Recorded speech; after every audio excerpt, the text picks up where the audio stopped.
continuamos. Queremos analizar y hablar sobre el proceso penal y sanciones por robo agravado. Hemos visto varios casos que han sucedido últimamente y entender también el por qué se dan estas cosas. Vamos a analizar este tema con Leonardo Tipán, abogado penalista. Buenos días, bienvenido. Muchas gracias, buenos días. Iniciemos hablando sobre a qué nos referimos cuando decimos robo agravado. Muy buenos días a todos nuestros televidentes.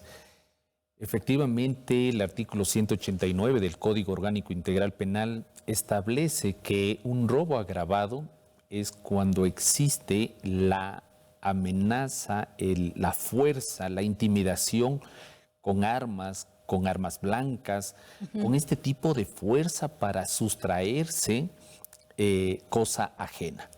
Es decir, que la forma en que llegan con armas, con todo ese tipo de hechos, esto es un robo agravado. Y existe el 87.7% de mayoría de delitos de robos agravados en el Ecuador del 2025 al 2026 del que estamos en este momento.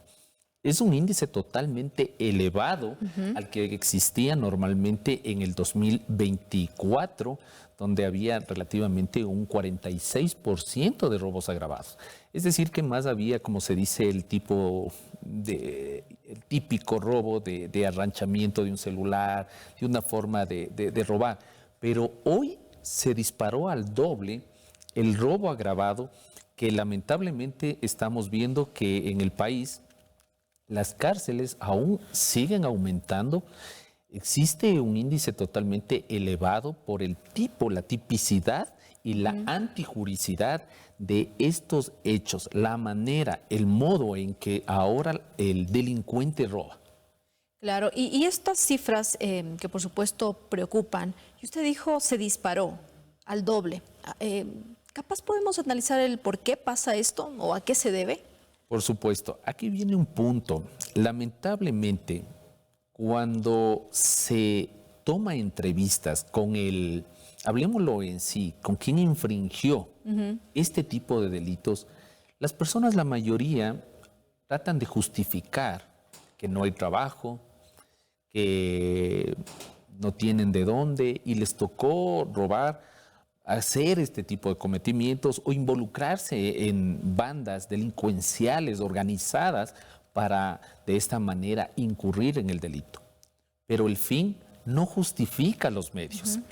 Y ahí lamentablemente vemos cuál es la forma en que el Estado debería garantizar al ciudadano, a los jóvenes, con capacitaciones, Yesenia, capacitaciones en el ámbito de ¿qué? Usted recuerda que habían en nuestros tiempos, en el colegio nos daban clases de ética, de moral, inclusive en muchos colegios hasta le dan religión, o sea, le dan principios también donde le dice uno de los principios, no robarás. Es algo más espiritual y también moral. Usted dice eso se ha perdido. Se ha perdido lamentablemente en nuestra sociedad. Hay que recuperar porque, o sea, un joven desde muy pequeño ya puede ir buscando una manera de tal vez doblarse a un lado tal vez de la corrupción o ver tantas situaciones que hay, dicen yo también puedo hacerlo. Cuando uno ha tomado entrevistas en el sistema penitenciario con los clientes, con las personas que están privados de libertad por este tipo de delitos, de robos calificados, la persona se justifica. No tenía que comer, no tenía trabajo, mi papá me dejó, no tenía de dónde hacer y la sociedad de la corrupción le involucró. Ahora bien, este tipo de hechos deberían en los colegios, el Estado debería garantizar este punto de concientizarle al joven. Hacer inclusive estas visitas al sistema penitenciario. Saber cómo vive una persona, un privado de libertad dentro de la cárcel. Y hacerle conciencia, no temor, sino conciencia. Las instituciones educativas deberían visitar. Correcto, deberían hacer estas visitaciones y miren cómo vive un privado de libertad, quien infringió un delito. O sea, las consecuencias. Las consecuencias que puede existir si usted comete un delito. Mire cómo come, mire cómo se viste, mire cómo está privado. Mire, o sea, la persona tiene que concientizarse capacitarse y dar cuenta el joven. Por eso es que lamentablemente vemos que ahora las bandas delincuenciales utilizan a los jóvenes. Como ellos no saben cuáles son las penas, lamentablemente ahí viene el punto en el cual desconocen y piensan que robar con una pistola o dispararle a una persona es totalmente normal. Ahora, mire, o sea, las penas, si la persona se da a entender, y esto gracias por el medio que se puede difundir, si una persona incursionó o trata de incursionar, estamos hablando inclusive que un robo calificado viene pasado los 3 salarios básicos unificados del trabajador, la pena es de 5 a 7 años de prisión. Más del agravante, es decir, más un cuarto más de la pena que estamos hablando de 1 año y medio más por la forma en que cometió, la manera en que se sustrajo, la fuerza, la violencia, la intimidación a la persona. Eso es lo que lamentablemente la sociedad no sabe las consecuencias. Piensa que tal vez solamente por ahí va a pasar algo y afuera. Y también las más graves. ¿Usted cree que también se debe, por ejemplo, si revisamos las sanciones por robo agravado, que se deben fortalecer? Por supuesto. ¿Puede ir por ahí también? Debe ser más duras las penas, porque ¿hasta cuánto es la más grave, por ejemplo? La más grave, ejemplo, si pasa de más de... La más grave, estamos hablando si hubo una lesión a la víctima. De pronto el arma blanca causó afección a su cuerpo o un disparo a la persona, ingresaría ya de 10 a 13 años. Pero si hubiera muerte, es de 22 a 26 años de cárcel. Eso lo dice el 189 del Código Orgánico Integral Penal. Pero, ¿a qué vamos? O sea, la manera en que hoy vemos cómo es el suceso del robo, el modo operandis, es el arma, es pegarles, es agredirles. Porque el cómo inician, ¿no? Cómo inician y cómo se van organizando. Hace poco vimos justamente que se dio prisión preventiva para un exfutbolista por un presunto robo aquí en la ciudad de Quito. Y también un poco es el analizar el cómo. Entonces, ¿hasta qué punto llegan, Leonardo? Sí, en estos puntos, por ejemplo, ¿qué es lo que se utilizan? La manera de buscar inclusive autores y cómplices. Se puede ir abriendo una escena del delito, del modo como se va operando. Tomemos en consideración que los autores, por supuesto, van a tener una pena más elevada y los cómplices van a tener una pena menos que es la del autor. Pero ahí viene el punto, o sea, ni por más necesidad, ni por más situación de falta de trabajo, no puede infringir un delito como este caso, por ejemplo, que vimos, que lamentablemente se hizo viral de un jugador que lamentablemente tuvo que caer en este tipo de organizaciones delincuenciales. Y ahí viene el tema. Las malas influencias de la sociedad es la que también conlleva a la persona a que comience a incursionar en este tipo de hechos. Y ahí viene, o sea, desde el inicio, Yesenia, cómo los jóvenes están capacitados para no caer en las bandas delincuenciales organizadas.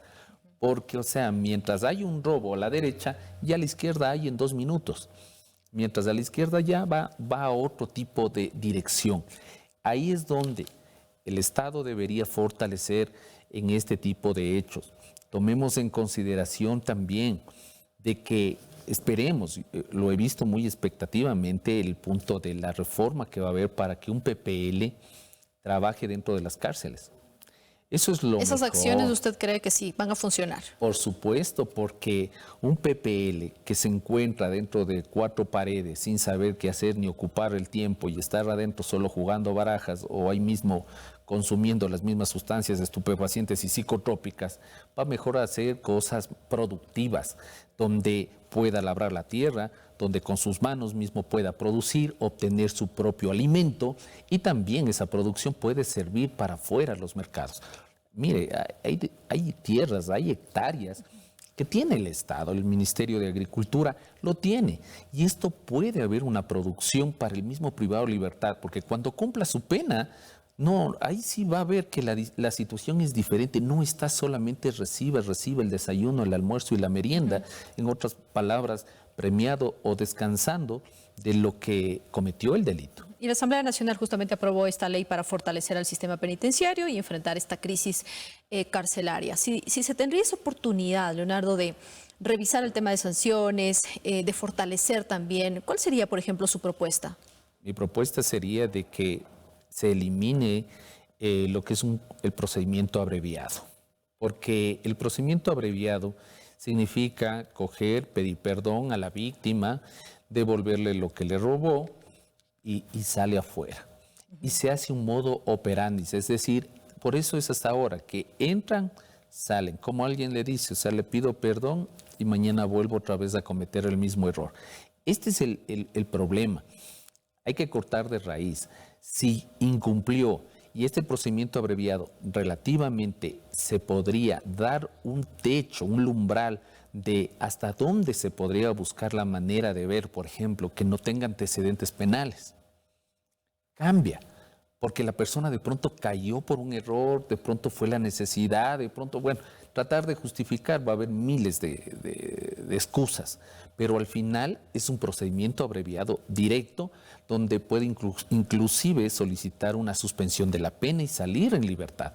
Pero esta es una de las cartas que lamentablemente se están dando para que delincuentes, o sea, personas que ya están dedicados al negocio de la delincuencia organizada, busquen la manera de seguir reclutando a personas que lamentablemente están cayendo en este tipo de delitos de robo agravado. Y usted habló de varias acciones, también de cómo se podría de alguna manera ir trabajando también en la juventud, en los niños, niñas, y usted dijo, aquí tendría que haber capacitaciones, recuperar también el tema de los valores. ¿Algo más en este sentido? Sí, es decir, no solamente viene de las instituciones o del Estado, sino también desde el hogar. Y si no hay un hogar, por lo menos hay una familia extendida donde puede indicarles las consecuencias de infringir un delito y que luego lamentablemente tengan que estar detrás de las rejas. ¿En el tema de justicia también? El tema de justicia igual. Es fundamental. Las instituciones, el sistema administrativo, el consejo, la judicatura, ver la manera. Ustedes recuerdan cómo antes era, nos daban papelitos, nos recordaban, porque los dibujitos le hacen entender a la persona los errores que está cometiendo. Esto hay que volver a capacitar, no solamente en redes, sino también dentro de los hogares. Agradecemos mucho, Leonardo. Gracias, Yesenia. Gracias por toda esa explicación. Leonardo Tipán, abogado penalista, proceso penal y sanciones por robo agravado, que es lo que hemos analizado en esta mañana. Nos vamos a una pausa. Volvemos.